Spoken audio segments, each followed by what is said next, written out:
The notification arrived at 11:47 p.m. on a Tuesday. Celine Monique Belizaire was in her penthouse in Yongsan-gu, finalizing a contract for a charity gala. Her laptop screen glowed. A single lamp burned beside her. Outside, Seoul was a galaxy of lights.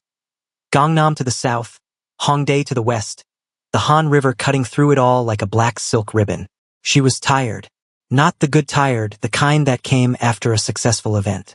The bad tired, the kind that lived in her bones and whispered that she was one mistake away from losing everything. Her phone buzzed. She ignored it. The contract needed her signature by midnight. It buzzed again, then a cascade of vibrations that skittered her phone across the glass coffee table. Celine picked it up. 47 notifications in 2 minutes. All from Instagram. All tagged in the same post. The account name was @SoulSecrets_burner. Created 3 hours ago. 0 followers. 1 post. A photo of a woman who looked like her. Same skin tone, warm honey, her father's Haitian skin. Same hair texture, loose waves, not quite curly, not quite straight. Same body type, lean, sculpted, a waist that cinched like an hourglass. But the face was wrong. The hands too long. The shadows didn't fall right. A deepfake. The caption, "Your favorite luxury event planner," is actually a high-end escort. Ask me how I know. Kiss mark #SoulSecrets #exposed. Celine's breath stopped. She scrolled. More images. A fake text conversation. Her phone number. Her name. But words she had never typed. A fabricated review on a forum she had never visited. A list of clients that included the husband of a woman whose wedding she had planned. Her phone rang. Her mother, in Port-au-Prince. She let it go to voicemail. Her father, in Atlanta. Voicemail. Client. Celine, I need to postpone the charity gala. My board has concerns about recent allegations. A second client. We're going in a different direction. The third. No words. Just a text. Sorry. By 12:15 a.m., Celine had lost 3 contracts worth 2 billion won. By 12:30, it was 7. By 1 a.m., she had stopped counting. She sat very still on her cream-colored sofa, wearing a deep burgundy silk robe, her favorite, the color of wine and warnings, and stared at the ceiling. She did not cry. Celine Monique Belizaire had not cried since she was 19 years old, when her grandmother died and she learned that tears changed nothing. Instead, she made one call. He answered on the first ring. Shin Tae-ho was not in bed. He was not in his apartment. He was standing on a rooftop in Yongsan, 3 blocks from Celine's building, watching the city through a pair of night vision binoculars. His phone vibrated with her ringtone, a single piano note, and he answered without checking the screen. Celine. Tae-ho. Her voice was steady. Too steady. He had known her for 8 months, and he had learned that her calm was a mask. When her voice went flat, she was bleeding inside. I need you. What happened? Someone destroyed my life. A pause. Can you come? I'm 3 minutes away. He hung up, pocketed the phone, and walked. No explanation to the 2 men waiting on the rooftop. No second thoughts. Just movement. Long strides, his leather jacket catching the wind, his boots silent on the concrete. He had been watching her building when she called. Not stalking, watching. He had a habit of orbiting her neighborhood on nights he couldn't sleep. She didn't know. He would never tell her. He arrived at her penthouse in 4 minutes. The doorman didn't stop him. Tae-ho paid his salary. The elevator didn't slow. Tae-ho had a key to the service elevator that bypassed every floor. He knocked 3 times. She opened the door. She was still in her burgundy robe. Her long wavy hair was tangled. She had been running her hands through it. Her amber eyes were dry but red-rimmed. Her face was bare of makeup, and she looked younger than 26. She looked like a girl who had been told, one too many times, that she wasn't enough. Tae-ho stepped inside, closed the door, and did not pull her into his arms. Instead, he stood very still and said, Tell me. She told him. The deepfake, the fake texts, the forum, the clients, the number 7, the number of contracts she had lost in 43 minutes. The way her mother's voicemail had sounded. Celine, when really you, Tanpri, really Muen Townen. Her mother only spoke Creole when she was terrified.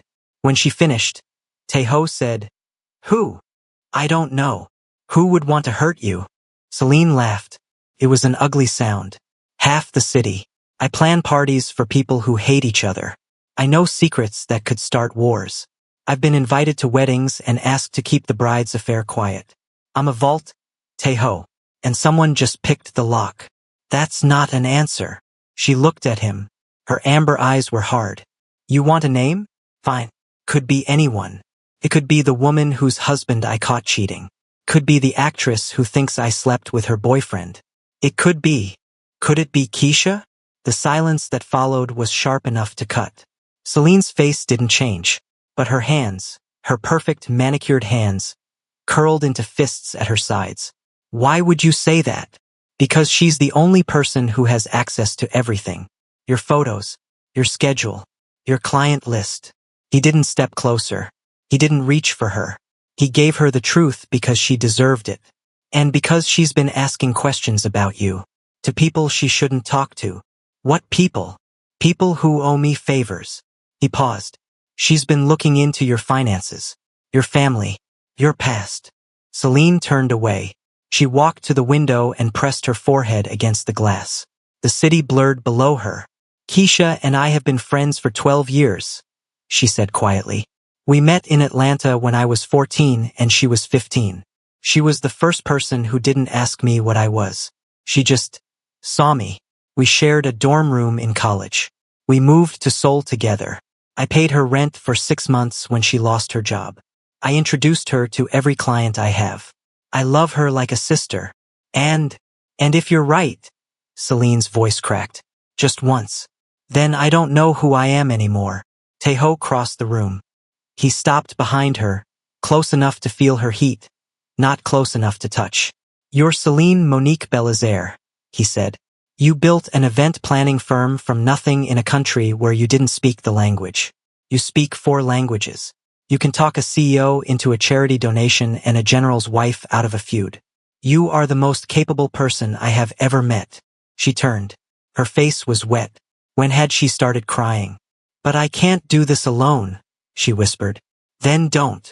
He opened his arms. Let me help. She fell into him, not gracefully, not beautifully. She collapsed. Her forehead hit his chest. Her hands gripped his jacket. Her shoulders shook with silent sobs. Teho held her. He didn't shush her. He didn't tell her it would be okay. He just held her. One hand on the back of her head, the other pressed flat against her spine, and let her fall apart. When she finally pulled back, her eyes were swollen and her nose was red, and she was the most beautiful thing he had ever seen. I need to know, she said, if it's her. I need to know before I do anything. I'll find out. Not through your people. Through me. She wiped her face with the back of her hand. I'm going to see her tomorrow. I'm going to look her in the eyes. And I'm going to ask her. That's dangerous. She's my best friend. Celine's jaw set. If she did this, I need to hear it from her. Not from a file. Not from a confession you extracted. From her. Teho wanted to say no. He wanted to lock her in this apartment and handle it himself. That was what he did. That was who he was. But she was looking at him like she expected him to understand. And for the first time in his life, he wanted to be the kind of man who deserved that look. Okay, he said, but I'm watching from a distance. And if she so much as raises her voice, you'll be 3 minutes away. Celine almost smiled. I know. The next morning, Celine met Keisha at a cafe in Itaewon. The same cafe where, 1 week ago, Keisha had put something in her tea when she went to the bathroom. Celine didn't know that yet, but she would. Keisha was already there when Celine arrived, sitting at a corner table, her braids in a high ponytail, her acrylic nails tapping against a latte cup. She looked up and smiled. Celine, girl, I've been calling you. You okay? I saw the posts. You saw them. Celine sat down. She ordered nothing. And you didn't call me. I did. Like 5 times. You called me once. At 12:04 a.m. You left a voicemail that said, quote, "Oh my God, girl, are you seeing this?" You didn't ask if I was okay. You didn't offer to help. You just wanted the drama. Keisha's smile flickered. That's not fair. No. Celine leaned forward. Then tell me what's fair, Keisha. Tell me why someone with access to my photos, my schedule, and my client list decided to burn my life to the ground. Tell me why the deepfake was created from a photo I only sent to you. Tell me why the fake texts use phrases I only say when I'm with you. Keisha's face went pale, then red, then pale again. I don't know what you're talking about. Look me in the eyes and say that. Keisha looked, and Celine saw it. Not guilt, not exactly. Something worse. Resentment. Old and festering. Buried under 12 years of friendship. Now rising to the surface like a corpse from deep water. You, Celine whispered. It was you. Keisha's composure shattered. Her eyes filled with tears. Not sad ones. Not sorry ones. Angry ones. You have everything, Keisha said. Her voice was low and shaking. The penthouse. The business. The clients. The man who looks at you like you hung the moon. You have everything I was supposed to have. Supposed to. We came here together. We were supposed to build something together. But you just took off. You learned Korean in 6 months. You made connections I couldn't even get near. You became something, and I was still the same, and you didn't even notice. I paid your rent for 6 months. That was pity. That was love. Celine's voice cracked. I loved you, Keisha. I loved you like a sister. And you tried to destroy me. I tried to wake you up. Keisha leaned forward, her tears falling into her latte. You're not real, Celine. None of this is real. The perfect business. The perfect apartment. The perfect boyfriend who's probably a criminal. Stop. You think you're better than everyone, but you're just as messy as the rest of us. And I wanted everyone to see. I said stop. The cafe went silent. Other customers turned to look. The barista paused mid-pour. Celine stood up. She took a deep breath. Then another. I'm not going to scream at you, she said quietly. I'm not going to hit you. I'm not going to give you the satisfaction of watching me fall apart. She pulled a 1,001 note from her wallet and set it on the table. But I want you to know something. You didn't destroy me. You just showed me who you really are. And I'm never going to forget it. She walked out. Keisha sat alone, her latte growing cold, her tears drying on her face. Across the street, in a black sedan with tinted windows, Shin Tae-ho watched Celine emerge from the cafe. Her face was composed. Her shoulders were straight, but her hands were shaking. He started the engine. He didn't follow Keisha. He didn't need to. He already knew where she lived, where she worked, where she went to church, and the name of the therapist she'd been seeing for 3 years. Instead, he pulled up beside Celine and rolled down the window. Get in. She got in. They drove in silence for 10 minutes. Then Celine said, It was her. I know. Are you going to do something? I'm going to ask you what you want me to do. She turned to look at him. His profile was sharp against the Seoul skyline. High cheekbones, dark eyes fixed on the road, a jaw that could have been carved from marble. He was wearing a black turtleneck and a charcoal coat. His hands were steady on the wheel. I want her to confess, Celine said. Publicly. I want her to delete every post. I want her to pay for the damage she caused. And I want her to leave Seoul. That's all. That's all. Tae-ho nodded. Then that's what will happen. No violence. No violence. Promise me. He glanced at her. His dark eyes softened. I promise. He didn't promise not to make Keisha afraid. He was too honest for that. But he promised no violence. And for Celine, that was enough. 3 days later, Keisha Marie Thompson posted a confession video. It was not voluntary. Tae-ho had not touched her. He had not threatened her.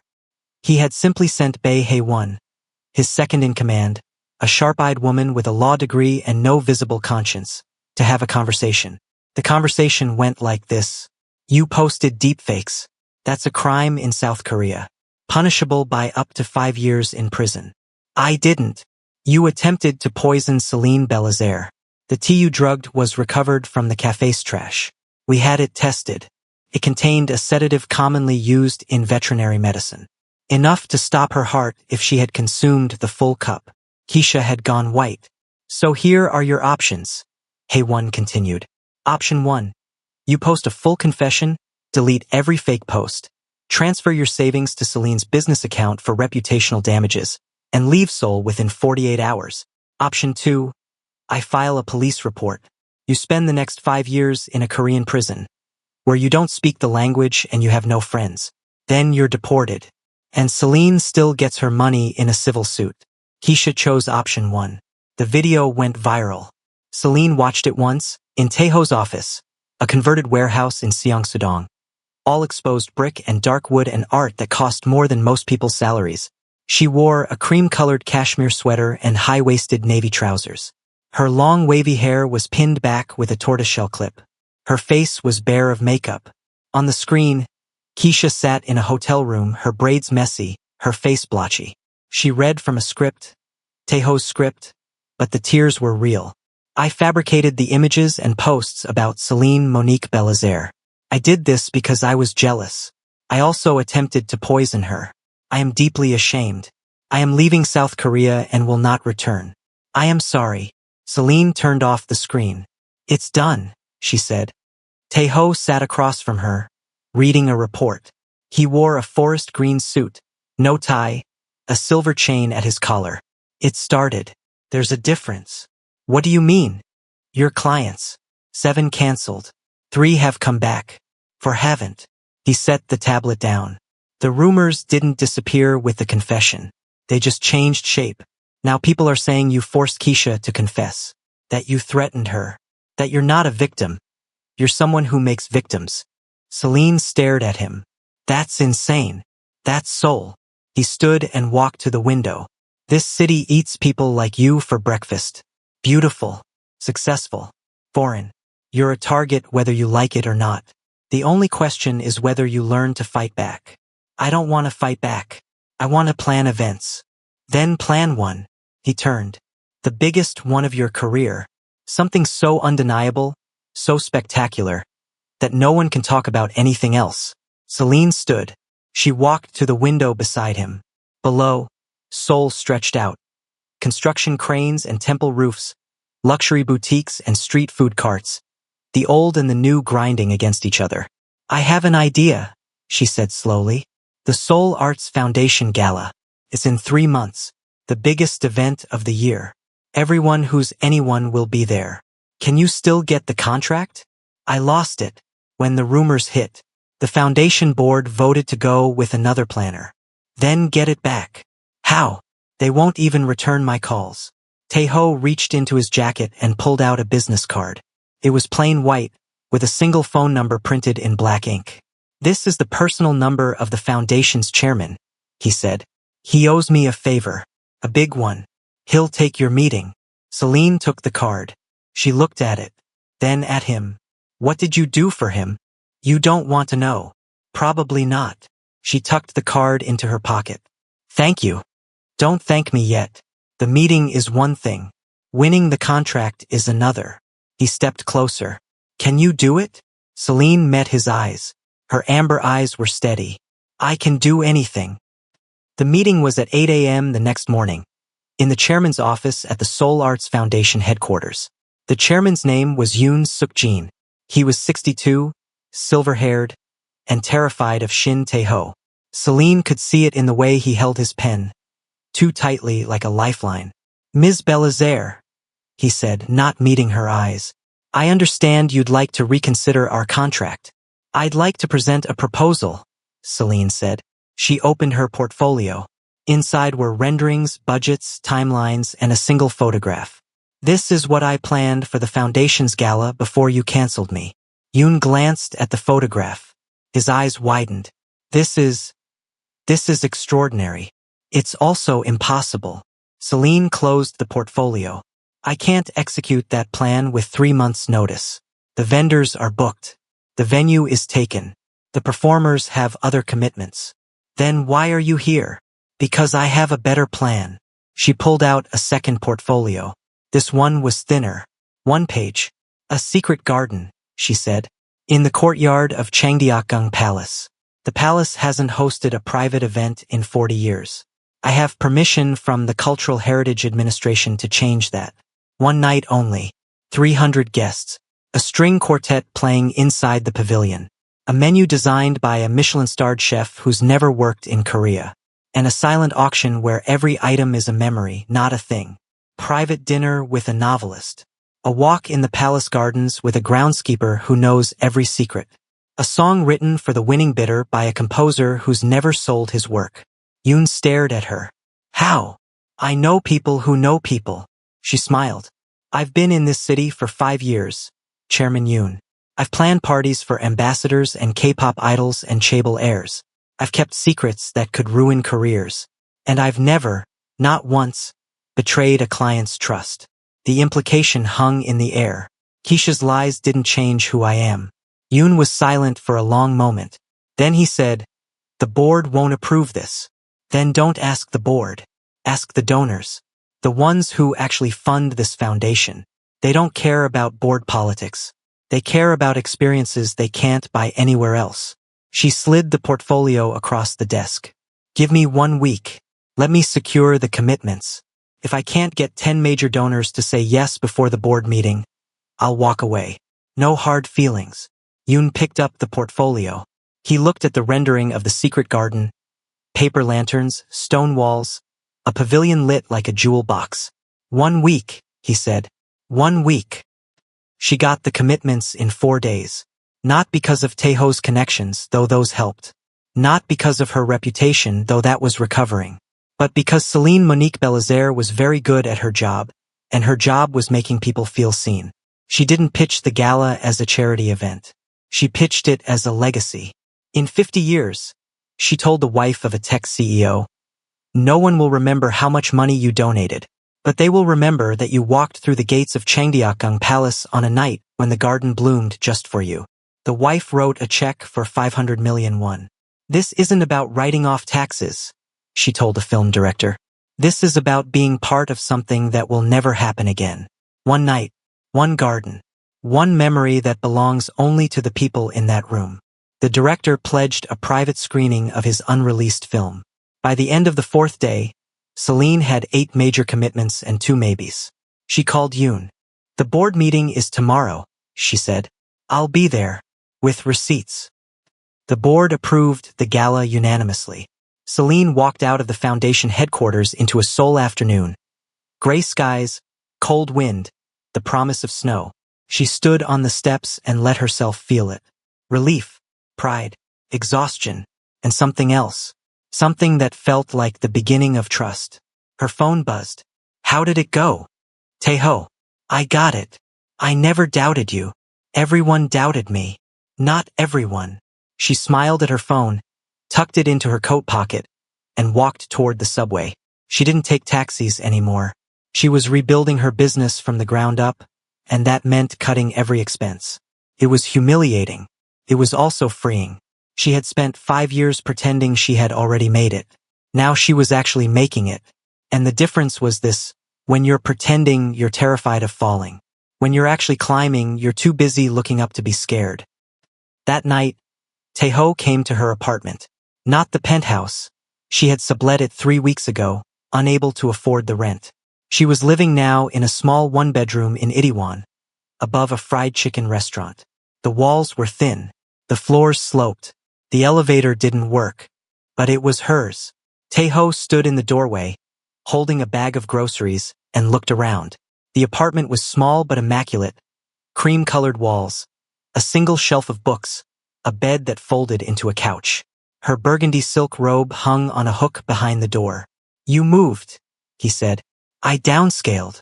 You didn't tell me. I didn't want you to feel like you had to fix it. He set the groceries on the tiny kitchen counter. I always want to fix things for you. That's not your responsibility to manage. It's not your responsibility to fix them. She crossed her arms. I'm not a project, Taeho. I'm not a damsel. I'm a woman who lost almost everything and is building it back herself. I know. Then why do you keep showing up with groceries? He was quiet for a moment. Then he said, because I don't know how to love you any other way. The words hung in the air. Céline uncrossed her arms. What did you say? I said. I heard what you said. She stepped closer. You've never said that before. I've never felt it before. He didn't move. He stood very still, his dark eyes fixed on hers, his hands at his sides. I've been with women. I've cared about women. But I've never loved anyone. Not like this. Not in a way that makes me want to be better. Tae-ho, you don't have to say it back. He reached into the grocery bag and pulled out a package of mushrooms.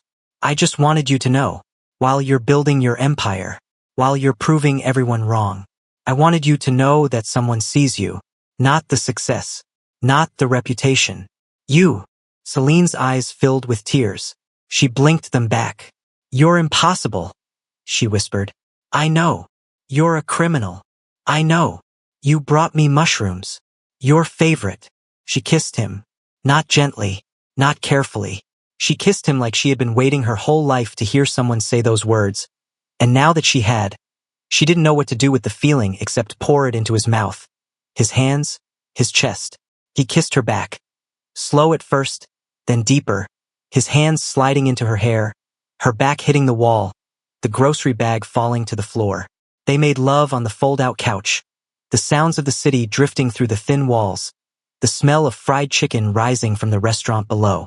It wasn't elegant. It wasn't choreographed. It was hungry and honest and real.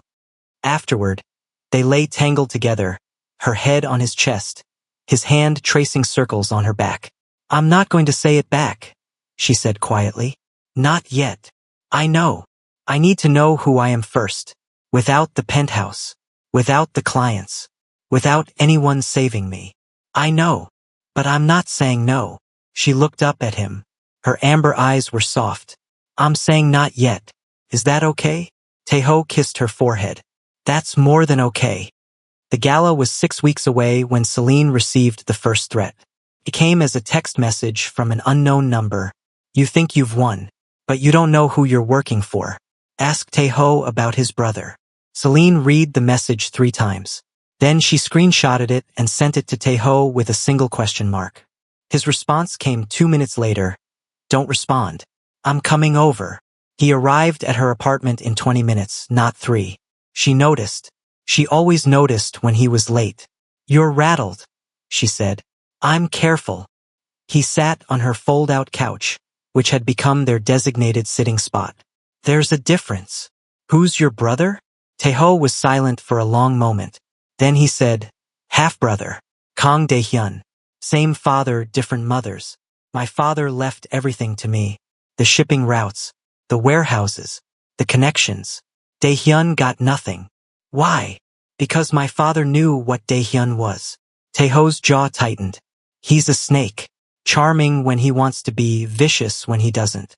He spent 10 years trying to take what I have. And now he's coming after me. Now he's coming after you. Tae-ho met her eyes. Keisha didn't act alone. I didn't tell you before because I wanted to be sure. But Dae-hyun paid her. He gave her the deepfake technology. He coached her on what to post. He wanted to see if I would crumble. Did you? I wanted to kill him. Tae-ho's voice was low. I still want to kill him, but I made you a promise. No violence. That was about Keisha. Dae-hyun is the same picture, different frame. He leaned forward. Celine, I need you to understand something. Dae-hyun doesn't want to hurt you because of who you are. He wants to hurt you because of who you are to me. You're not a person to him. You're a lever. And what am I to you? He looked at her, really looked at her, and for a moment his mask slipped. She saw the exhaustion underneath, the fear, the loneliness of a man who had spent his entire life surrounded by enemies and never once had someone to come home to. You're the only thing I can't replace, he said. The only thing I can't buy. The only thing I would burn everything else to keep. Celine reached across the couch and took his hand. Then stop trying to protect me and start trusting me. Tell me everything. No more secrets. No more you don't want to know. If we're gonna fight your brother, I need to know what we're fighting. Tae-ho turned his hand over and laced his fingers through hers. Okay, he said, but you're not going to like it. He told her everything. The shipping routes that doubled as smuggling channels. The warehouses that stored goods that had never passed through customs. The protection money collected from businesses that couldn't afford to say no. The 3 men he had killed, not in self-defense, not in the heat of the moment, but because they had betrayed him and he had made an example of them. Celine listened without interrupting. Her face was still. Her hand stayed in his. When he finished, she said, "You're a monster." Yes. Not a reformed monster. Not a misunderstood monster. A monster who has done monstrous things. Yes. She pulled her hand away. She stood up and walked to the window. Below, Itaewon was coming to life. Neon signs flickering, taxis honking, groups of friends spilling out of bars. "I should walk away," she said quietly. "I should pack my bags and go back to Atlanta and never see you again." "Yes. But I'm not going to." Taeho stood. "Celine, because I've done monstrous things too." She turned. Her amber eyes were bright with unshed tears. "Not murder, not smuggling, but I've destroyed people's reputations to protect my clients. I've lied to wives about their husbands' affairs. I've taken money from people who earned it through cruelty and called it a business expense. I've told myself I was just doing my job, but the truth is I was protecting a system that protects people like you." Taeho didn't speak. "I'm not innocent," she said. "I'm just cleaner. And I don't know if that's enough anymore. It's more than enough. It's not." She crossed the room and stood in front of him. "If we're going to do this, if we're going to be together, I need you to promise me something. Not about violence. About honesty. No more secrets. No more you don't want to know. If I'm going to love you, I need to know who I'm loving. All of him. Not the parts you think I can handle." Taeho reached up and touched her face. His thumb brushed her cheekbone. "I've never told anyone about the men I killed," he said. "Not my mother. Not my closest friend. No one. Until now. Until now." He pulled her close. "I don't deserve you." "Probably not." She wrapped her arms around his neck. "But I'm not going anywhere." The next morning, Celine went to work. Not on the gala on Daehyun. She started with Cha Soo-kyung, the lawyer who had warned her about Taeho's brother in the original timeline. But in this version, Celine found Soo-kyung herself. She didn't wait for the woman to find her.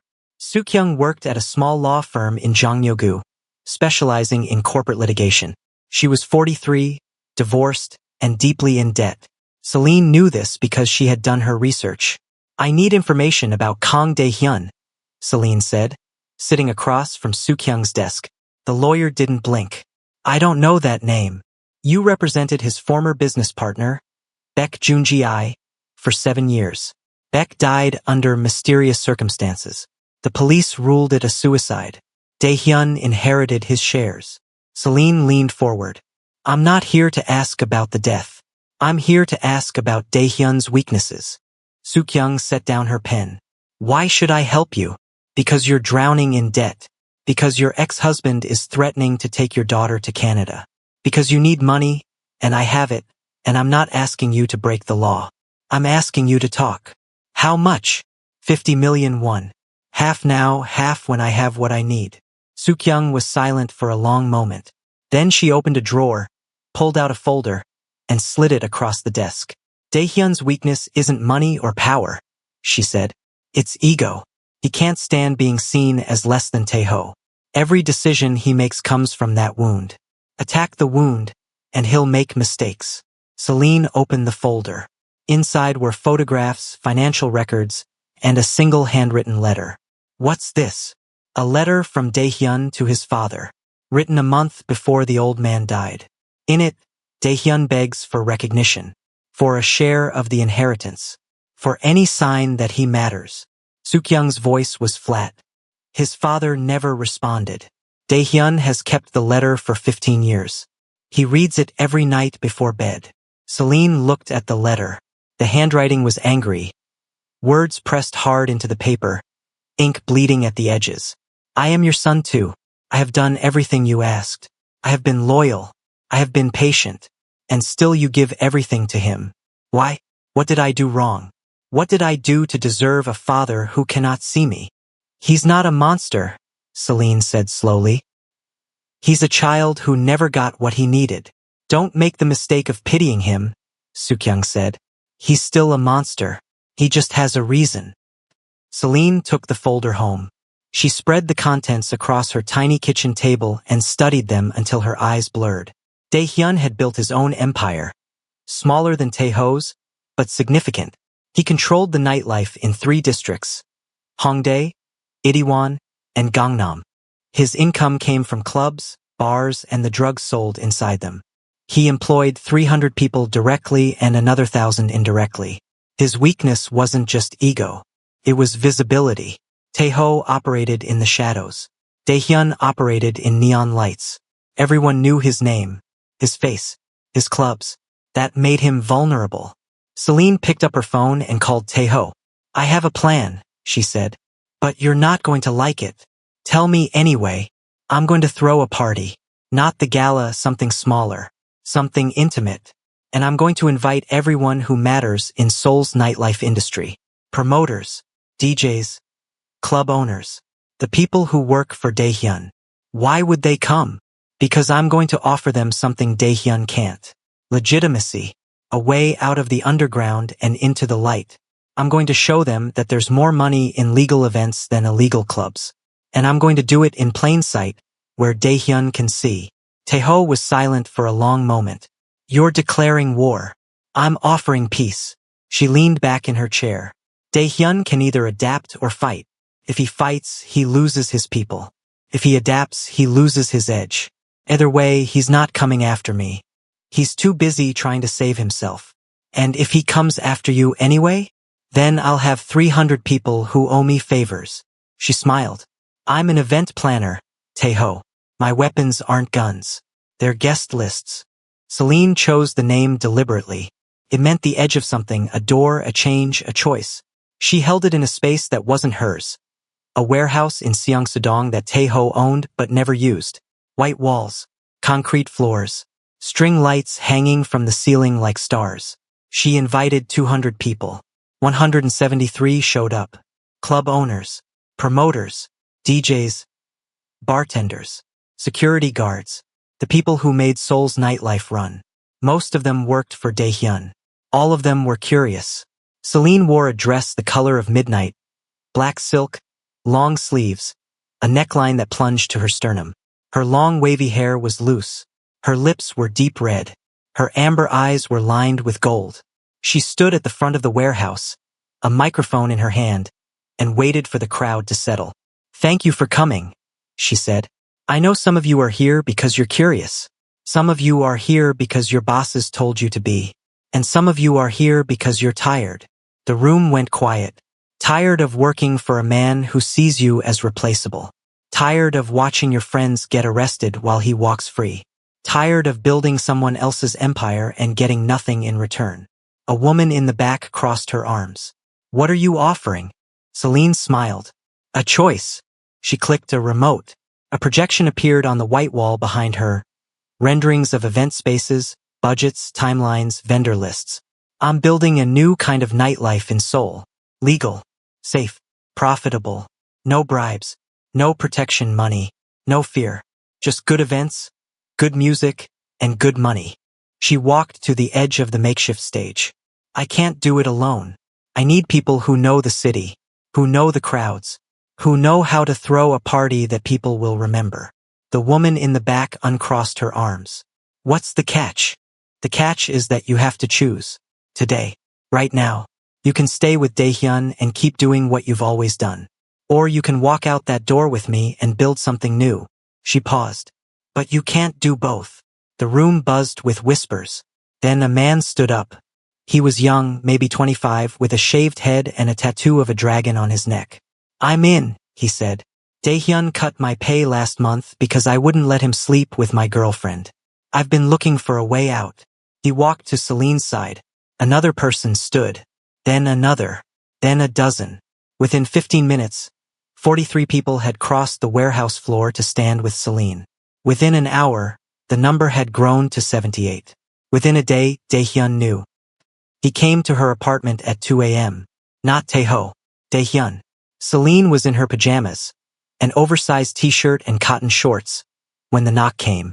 She looked through the peephole and saw a face like a fist. Gray hair, hard eyes, a smile that didn't reach his mouth. She opened the door. "Mr. Kong," she said, "you're either very brave or very stupid. Both." He stepped inside without waiting for an invitation. You stole my people. I offered them a choice. They chose. You think this is a game? I think this is business. She closed the door. You've been running Seoul's nightlife like it's a fiefdom, threatening people, taking what you want, treating your employees like property. I'm offering them a better deal. Daehyun laughed. It was an ugly sound. You're a party planner. You don't know the first thing about this world. I know that your best promoter is thinking about quitting. I know that your flagship club lost 30% of its revenue last month. I know that you're bleeding money, and you're bleeding people, and you're scared. His smile vanished. Scared. He stepped closer. I've had people killed for less than this. And I've had dinner with the wives of 3 prosecutors. Celine didn't move. You touch me, and Taeho won't be the one who comes after you. It'll be the legal system. And they've been waiting for an excuse to take you down for years. Daehyun's hands curled into fists. You think you've won, he said. But you don't know what's coming. Then tell me. He didn't. He turned and walked to the door. But before he left, he looked back. Taeho killed a man, he said. Not an enemy. Not a rival. A friend. A man who trusted him. Ask him about Baek Junji. Ask him how his business partner really died. The door closed. Celine stood in her small apartment, her heart hammering, her hands steady. Baek Junji, the name from Sukyung's files. Daehyun's former business partner. The man who had died under mysterious circumstances. She picked up her phone. Taeho, she said when he answered. We need to talk. About Baek Junji. The silence on the other end of the line was longer than she had ever heard from him. Not on the phone, he said finally. I'm coming over. He arrived in 15 minutes, not 20, not 3. 15. She counted. He looked different. His usual composure was gone. His hands shook slightly. His eyes were red-rimmed. You know, he said. I know Daehyun mentioned the name. I don't know anything else. Taeho sat on her fold-out couch. He put his head in his hands. Baek Junji was my best friend, he said. We grew up together. We started the business together. He was the only person in the world I trusted. What happened? He betrayed me. Taeho looked up. His dark eyes were hollow. Not for money, not for power, for love. He fell in love with a woman I was seeing. He thought if he destroyed me, he could have her. What did he do? He tipped off the police about a shipment. 3 of my men went to prison. 1 died inside. Baek knew what would happen. He didn't care. Celine sat beside him. And you killed him? I didn't touch him. Taeho's voice was barely a whisper. I confronted him. We fought. He pulled a knife. It was self-defense. The police ruled it that way. But I've never been sure. I've never been sure if I could have stopped. If I wanted to. Celine took his hand. Thank you, she said, for telling me the truth. I should have told you before. Yes, she squeezed his fingers. But you're telling me now. That's what matters. I'm a monster, Celine. You're a man who has done monstrous things. She turned to face him. There's a difference. A monster doesn't feel sorry. A monster doesn't try to be better. A monster doesn't cook mushrooms for the woman he loves. Taeho laughed, a broken sound. You're impossible. I know. She kissed his cheek. Now stop feeling sorry for yourself and help me finish planning this gala. The gala was 2 weeks away when Daehyun made his move. Not against Celine. Against the gala itself. The day before the event, Celine received a call from the palace administrator. The permit had been revoked. No reason given. No appeal. She called Taeho. Can you fix this? Not without exposing our connection to the foundation. If they find out you're involved with me, the gala is dead anyway. Celine closed her eyes. Then I have to fix it myself. How? She thought. The palace permit required approval from 3 government agencies. One of them, the Cultural Heritage Administration, was run by a woman whose daughter's wedding Celine had planned 2 years ago. I know someone, she said. Give me 2 hours. The meeting was at a cafe in Samcheongdong, the same neighborhood as the palace. The woman across the table was 53, elegant, and deeply grateful. Your daughter's wedding was the most beautiful event I've ever attended, Celine said. I've never forgotten how happy she looked. The woman, Director Park, smiled. She still talks about it. The flowers, the music, the way you handled her mother-in-law. I try. You're not here for small talk. Director Park set down her teacup. What do you need? Celine told her. The permit, the revocation, the suspicion that someone had pressured the palace administrator. Director Park listened without interrupting. When Celine finished, she said, I can reinstate the permit, but it will take 24 hours. And it will cost you. Name your price. I want you to plan my daughter's baby shower. She's due in 4 months. I want it to be perfect. Celine smiled. Done. The permit was reinstated the next morning. The gala happened that night. It was everything Celine had promised and more. The palace courtyard glowed with paper lanterns. The string quartet played inside the pavilion. The chef's tasting menu made grown men weep. The silent auction raised 3 times its goal. And in the back of the room, watching from the shadows, Shin Tae-ho stood with his hands in his pockets and his heart in his throat. Celine was radiant, not because of her dress, though it was beautiful, deep crimson silk that pooled at her feet. Not because of her hair, though it cascaded down her back in soft waves. Because she was in her element. Because she had built something from nothing. Because she had won. She walked to him after the last guest had left. Your brother tried to cancel my permit, she said. I know. I handled it. I know. He's not going to stop. No. Tae-ho pulled her close. But neither are we. The gala was a triumph. Celine woke the next morning in Tae-ho's bed. Their bed, now because she had started staying over 3 or 4 nights a week. The converted factory apartment in Seongsadong was slowly becoming home. Her burgundy silk robe hung next to his navy one. Her teacup sat beside his espresso maker. Her books filled a shelf that had been empty for years. She stretched. Sunlight streamed through the tall windows. Tae-ho was already awake, propped on one elbow, watching her. You're staring, she murmured. I'm admiring. I have morning breath. You have morning breath and you're beautiful. They're not mutually exclusive. She laughed.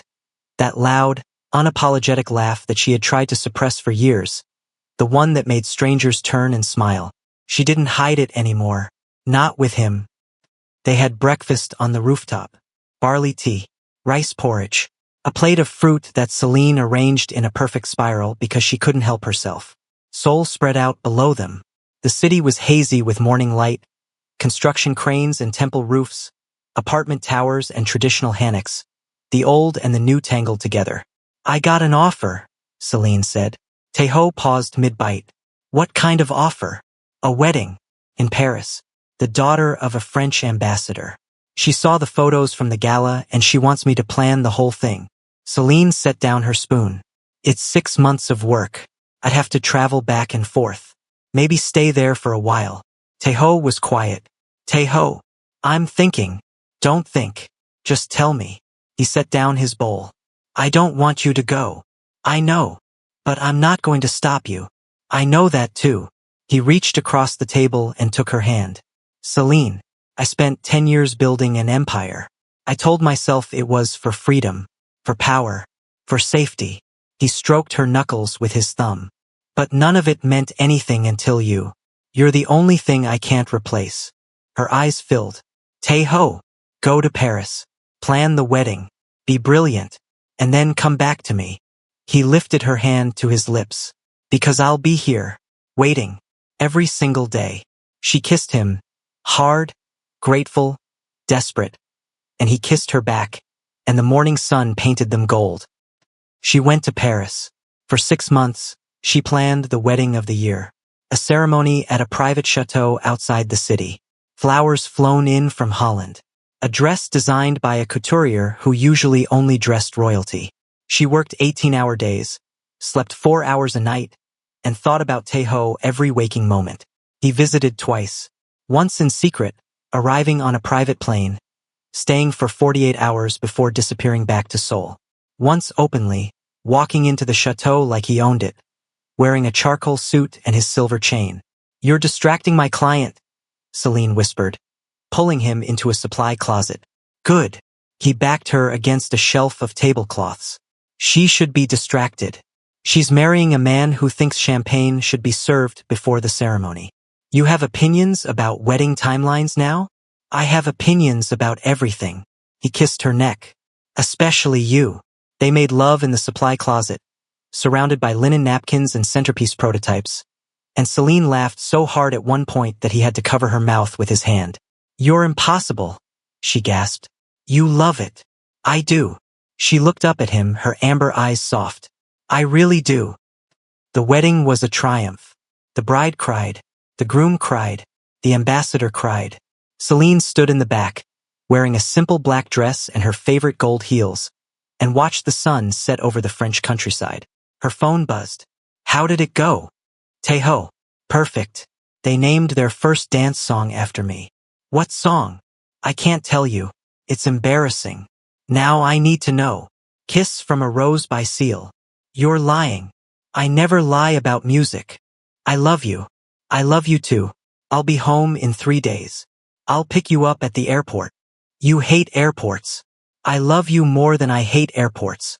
She smiled at her phone, tucked it into her pocket, and walked back into the party. 3 days later, she landed at Incheon International Airport. Tejo was waiting at the private arrivals gate, leaning against a black sedan, wearing a camel-colored coat and a soft smile. He looked tired, the good kind of tired, the kind that came from working too hard and missing someone too much. Celine dropped her bags and ran. He caught her, lifting her off the ground, spinning her once before setting her down. She wrapped her arms around his neck and kissed him. In public, in front of strangers, in front of his driver who definitely wasn't looking but definitely was. I'm home, she said. Welcome home. He kissed her forehead. Don't ever leave for 6 months again. No promises. I'll take what I can get. That night he cooked for her. Mushrooms. Her favorite. A bottle of red wine that cost more than most people's rent. Candles on the table, because he was secretly a romantic and she was the only person who knew it. After dinner, they sat on the rooftop, wrapped in a blanket, looking at the stars. Celine, Tejo said. I've been thinking. About. Us. He turned to face her. I'm not a good man. I've done things I can't undo. I've made choices that would make most people never speak to me again. He took her hands. But I want to be better. For you. Not because you asked me to.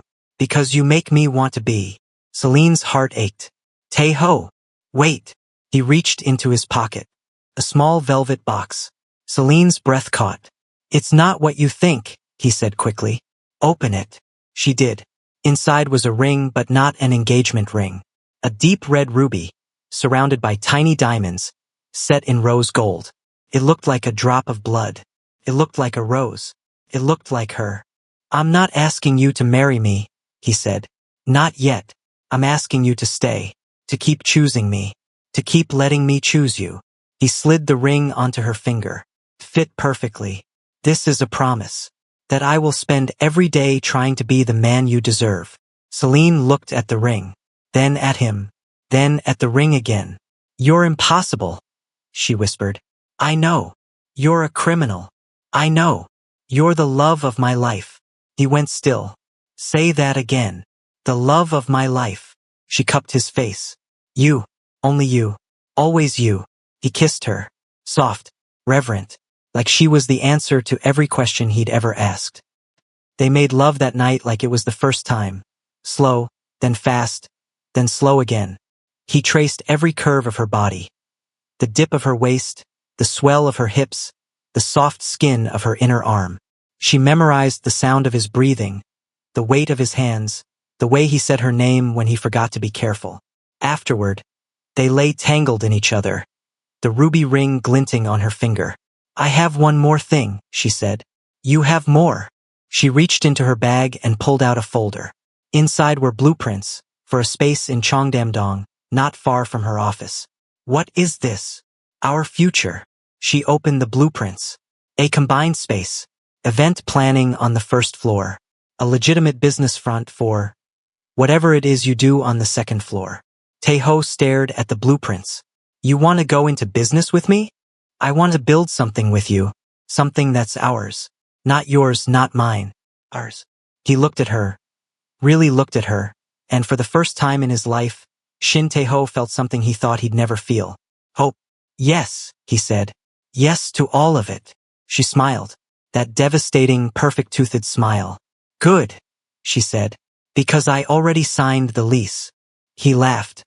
A real laugh, loud and surprised, and pulled her on top of him, and they kissed until they forgot where they ended and the other began. 1 month later, the grand opening of Belazaire and Shin was not the event of the season. It was small, intimate, a dozen friends, a bottle of champagne, a ribbon-cutting ceremony that took 30 seconds. Celine's parents watched via video call from Atlanta and Port-au-Prince. Taeho's mother came in person, a quiet woman with kind eyes who hugged Celine and whispered, "Thank you for saving my son." Celine wore a simple cream dress. Her long wavy hair was loose. The ruby ring glittered on her finger. Taeho wore a navy suit, no tie, his silver chain at his collar. He looked at her like she was the only person in the room. "Ready?" she asked. "I've been ready since the moment I met you." He took her hand. "Let's go be brilliant." They cut the ribbon together. Their hands touched on the scissors. Someone took a photograph. In the photograph, they are both laughing. A small cafe in Da Nang, Vietnam. A woman with braids and tired eyes sits alone at a corner table, scrolling through her phone. On the screen, a photograph of Celine and Taeho cutting the ribbon at Belazaire and Shin. The woman's finger hovers over the screen. She doesn't like the post. She doesn't comment. She doesn't send a message. She sets the phone down, picks up her coffee, and stares out the window at a city she never wanted to call home. Somewhere a bell rings. She doesn't look up. Hey loves, thank you so much for watching. Kindly like and subscribe.